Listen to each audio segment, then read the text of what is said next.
about now, Jay? C-Dub on the beat. Back against the wall, CL20's knocking rated. IGI's tripping, validated, shoot ready.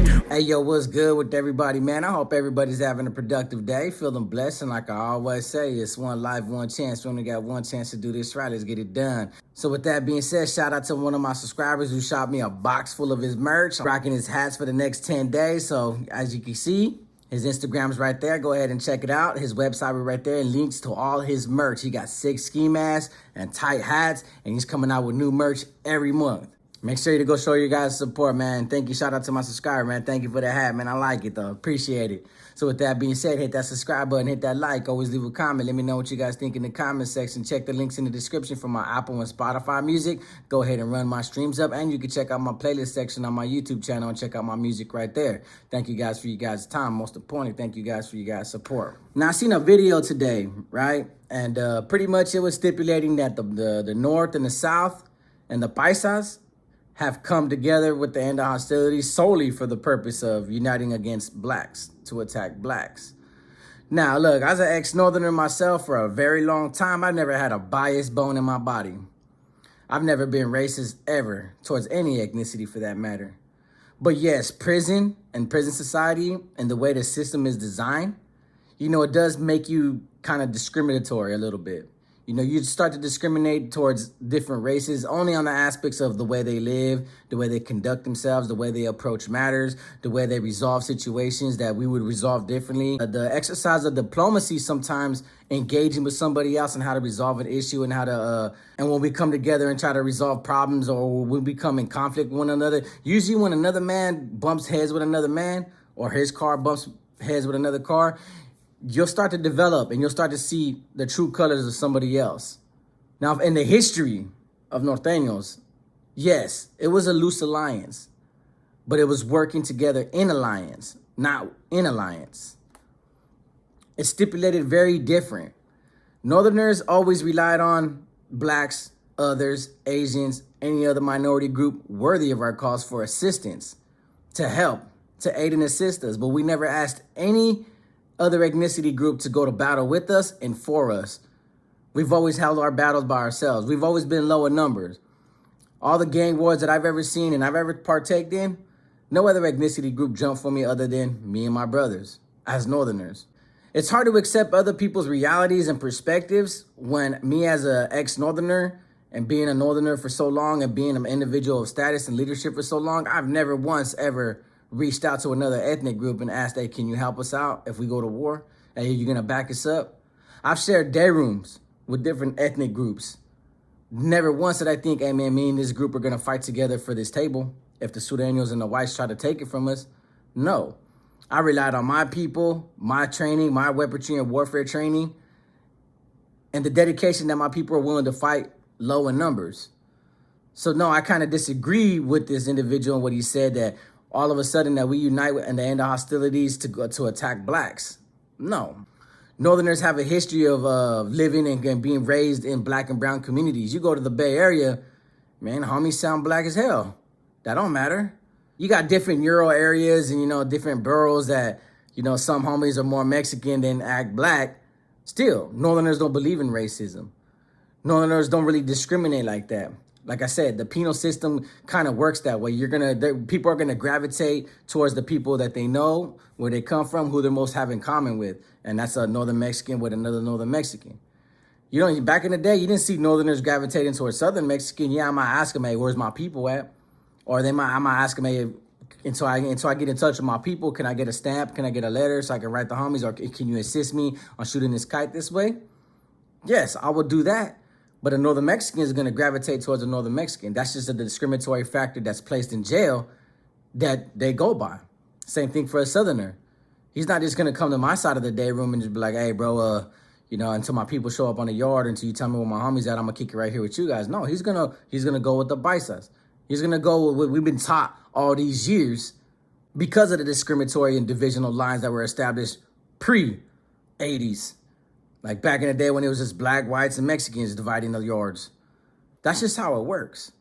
But there is no prejudice and there is no bias when it comes to the end of hostilities and uniting Mexican forces together. Mexicans, Northerners, Southerners. You know, like I said in my last video, they're uniting for a good reason, to stop the violence amongst each other. That's the top priority, was to end the hostilities between the North and South. And now because everybody else feels threatened, every other ethnic group feels threatened about it, that for once, after 60, 70 years, coming together as one and unifying as a race, bro, there's still a lot of blurred lines and gray lines that people don't know about. The Northerners ain't gonna jump for every reason the Southerner kicks it off. It's not gonna work like that. Some facilities are gonna operate different. But like I said, the Northerners that I talked to on the main lines told me this: it's only if the Southerners or the Paisas are getting overwhelmed, and it depends if it's a personal issue or a racial issue.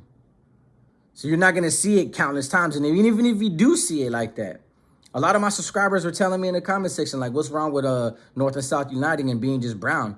You know, the blacks did it, the whites did it before. Why can't we do it? Yeah, that makes perfect sense. All I ever said was just don't do it for an unjustifiable reason, to become bullies, to become what the Mexican mafia was in the beginning.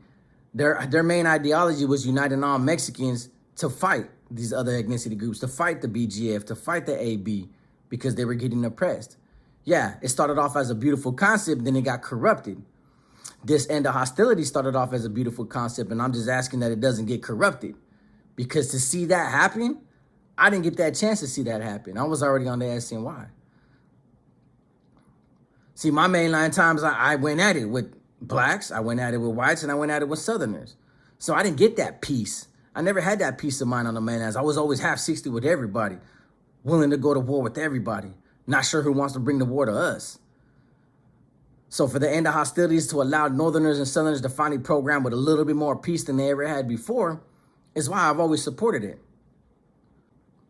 But to sit there and announce that the sole purpose of them uniting was to start targeting and attacking blacks because of 2 incidents that took place recently, the Northerners versus the Bloods and then the Southerners versus the blacks, that doesn't make a lot of sense to me. And that's just a narrative that people want to pass around and throw around, but yet we're all out here, bro. We're not inside. So how can we even say what's really going on and what's the actual talks? A lot of this is just hearsay information. A lot of this is just coming from resources that are on the yards, you know, what the things, providing us just enough for us to put it all over YouTube. We don't know the talks that are going on in the prison system because we're all out here doing YouTubes. We don't know the mind frame and the perception of the individuals that have to undergo these race wars within the penal system. We're not there to fight those wars. And even if that's the case, every other ethnicity group has done it. So why is there a big speculation and a big reason to talk about and attack that Northerners and Southerners are obviously coming together with the Paisas and formulating this one big organization, but has with entities within itself? Why is that such a big deal to other ethnicity groups? Enough that they're gonna just come all over YouTube and attack it for it and make accusations like, oh, now we're just becoming a racist group because now we're gonna start attacking other ethnic groups. That's what it's gonna look like. Now we're gonna see nothing but race wars. Yeah, we might see a lot of race wars, but remember, before the end of hostilities, I can account for a lot of race wars that happen, unjustifiable race wars, but those haven't been talked about yet. In the past, there has been wars between Northerners and blacks, Northerners and whites. To us back in the day, it wasn't considered a race war. We were just going at it over political differences, over disputes, over conflicts of interest, whatever the case may be, but it was never about race. For the simple fact that other ethnicity groups jumped in as a whole and targeted Northern Mexicans, that didn't make it racial. South and black, half of them might have been racial. The other half might have been political. See, the thing about it is these race wars that take place within the penal system, these race riots, oftentimes is behind some political indifferences, some political agendas. This recent one, a man felt disrespected. I didn't hear nothing about YouTube that the Mexican Mafia member called him a derogatory word. It was over 602ing and canteen, in which they kicked it off because the dude felt disrespected. Yes, maybe the dude might have approached it in a different manner with a little bit more aggression and being more rude and disrespectful and throwing his weight around, but that's besides the point. It was over an individual 602ing stuff and ruining canteen for the rest of the population. So the fool spoke up, they had an exchange of words. Yeah, the Crip did what he had to do. To me, that's not racist. It's just grown men settling political differences and settling a matter of who felt disrespected and who didn't. But just because the skin tones of both these individuals were different makes it all of a sudden race riot and racial wars. No, like I said in my last video, what'd you expect to happen? A black stabbing a Mexican mafia member? You expect retaliation. You respect revenge. That's what I'm saying. Like, sometimes these stories, you got to look at the actual, what took place, the ongoings. And even at that, we're all speculating on what some of the stuff that was provided to us, but we're not in jail. We don't know the talks. We don't know what's being talked about in those cells and amongst each group segment. We don't know that. So to continue to identify it as race wars and race riots is because two different skin tones went at it with one another, I don't see it like that. Because as a Northern Mexican back in the day, when I went at it with the skinheads, it was over because a Northerner got put in a cell with a white and he blasted them because they didn't want to move him out the cell. So to me, it was about politics. Diplomacy that wasn't exercised, that the only resolution was to go to war. Sometimes these wars allow us to dictate the prison administration program to work in our favor.